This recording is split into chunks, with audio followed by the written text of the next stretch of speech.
But, we'll continue to confront other societal challenges as well, like the scourge of anti-Semitism. It remains all too present today. I had a chance to meet with the new Prime Minister of Israel. He's a gentleman. We talked about how he has much more conservative views on matters in the Middle East than I do, but he knows, as he pointed out, he said, "You've met every single prime minister and you've known him since Golda Meir." And I told him something Golda Meir said to me after the 6-Day War. I was in her office and she had an assistant sitting next to me in the front of the desk, a guy named Rabin. And she was leaning back. She had on the back of her wall, she had these maps that she could pull up and down, and she kept pulling the maps down and showing me how many people have died and what happened and so on and so forth. And by the time we got finished, she said, all of a sudden, out of the blue, she said, would you like a photograph? And I looked at her and I said, well, sure, Madam Prime Minister. And she knew I had been a bit of a student of Israel. And I was raised by a righteous Christian, a father who made sure that we had dinner where we incidentally ate and we talked.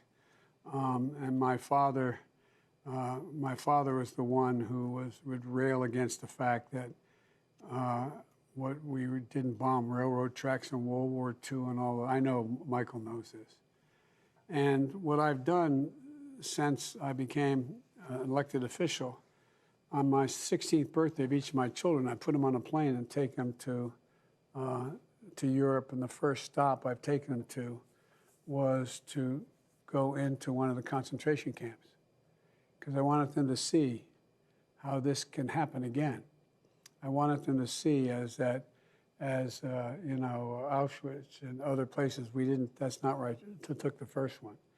And the sign over the gate, your work will set you free, et cetera, and visit where the chambers were, the gas chambers. And right next to it, along the fence line, were these beautiful homes that had tile roofs, and everybody pretended they didn't know what was going on. So my dad's notion was always that, we just got to keep remembering. And I've taken every one of my children, and now my grandchildren. I got 2 grandchildren left to take. And the point I'm trying to make here is that I used to think, coming out of the civil rights movement and being involved in the Jewish community as a kid in the civil rights movement in Delaware, I used to think that hate could be defeated. It could be wiped out. But I learned a long time ago, it can't. It only hides. It hides. It hides under the rocks. And given any oxygen at all, it comes out. It's a minority view, but it comes out, and it comes out raging.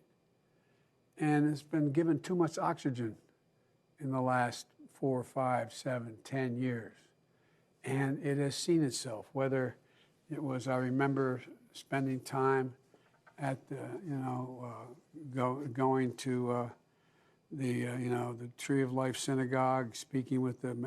It just is amazing these things are happening in America. And I guess the point I want to make is that it just shows that if we walk away from never again, it's going to happen again. It can't happen again.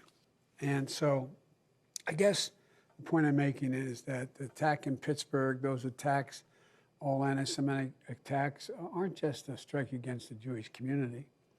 They're a strike against the soul of our nation and the values which we say we stand for. No matter its source or stated rationale, we have to and will condemn this prejudice at every turn alongside other forms of hate.